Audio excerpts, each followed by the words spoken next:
এই যে জগন্নাথ মা, আমরা সবাই জানি যে ইন্দ্রদুম্ন রাজা তিনি জগন্নাথকে প্রতিষ্ঠা করেছেন। প্রতিষ্ঠা করবার পর জগন্নাথ ইন্দ্রদুম্ন রাজাকে ডেকে বলছি, বলো তুমি আমার কাছে কি চাও মহারাজ? ইন্দ্রদুম্ন রাজা তখন করজোড়ে প্রভুকে ডেকে বলল, প্রভু দিতে যদি হয় তুমি আমাকে এই বল দাও যে আমার পরে যেন আমার বংশে বাতি দেবার মতো আর কেউ বেঁচে না থাকে। ইন্দ্রদুম্ন তুমি আমার কাছে কি চাইবে? কেন চাইলাম জানো? আর ইন্দ্রদুম্ন রাজা স্বয়ং গোবিন্দ অর্থাৎ জগন্নাথকে ডেকে বলছি, প্রভু আমি কেন চাইছি জানো? এই যে তোমার এই মন্দির তুমি যে কৃপা করে আমার হাত দ্বারা তৈরি করিয়েছ প্রভু, যাতে আমার পরবর্তী কোনো বংশধর এসে দাবি করতে না পারে যেটা আমার পিতা নিজে হাতে তৈরি করেছে, এটা আমাদের মন্দির, এই দাবিটা যেন তারা করতে না পারে। তার জন্য আমি চাই যে আমার বংশে যেন একটি সন্তান না থাকে। নিতাই গৌর হরি। পাশে দাঁড়িয়ে দাঁড়িয়ে মা গণ্ডিচা দেবী কাঁদছে। মা তো আর মাকে কাঁদতে দেখে প্রভু দেখে বলছে, মা আমি তোমাকে কথা দিচ্ছি, রথে উপবিষ্ট হয়ে আমি মন্দির থেকে তোমার গৃহে আমি আসবো।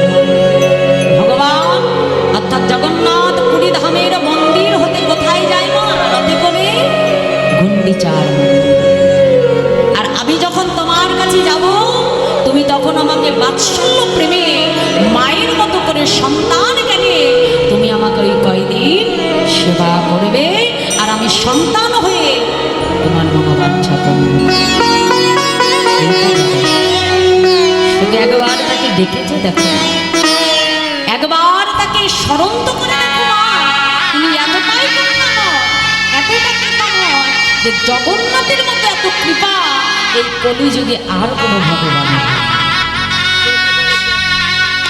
জগন্নাথকে যখন আমরা দেখতে যাই সবার আগে জগন্নাথের কি দেখি মা বলো তো? জগন্নাথের বিগ্রহ যখন দেখি সবার আগে গেলেই পরে আমাদের জগন্নাথের কোন জিনিসটা আগে চোখে পড়ে?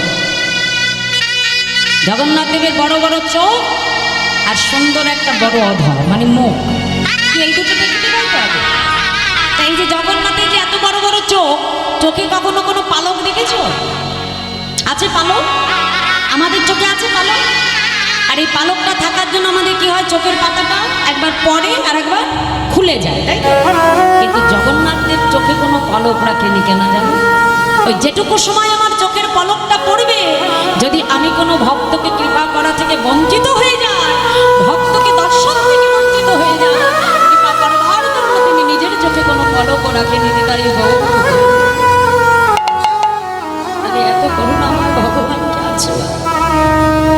তাই বলছি এই কলিযুগে ভগবানকে পাওয়ার জন্য বেশি কিছু লাগে না, ভক্তি ভরে একবার তাকে দেখেতে দেখো মা।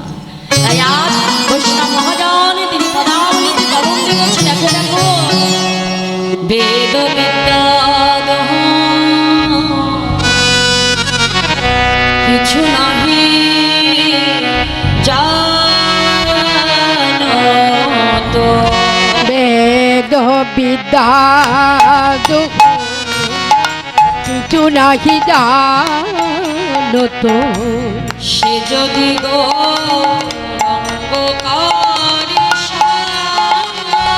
সে যদি গৌরাঙ্গকারী সে যদি গৌরাঙ্গকারী সে যদি গৌরাঙ্গকারী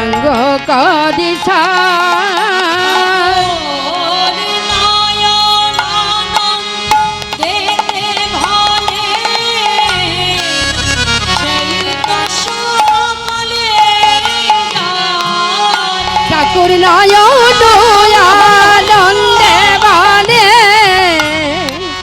সেই তো সকলে জানে, সর্বসিদ্ধি সর্বসিদ্ধি করতালিতা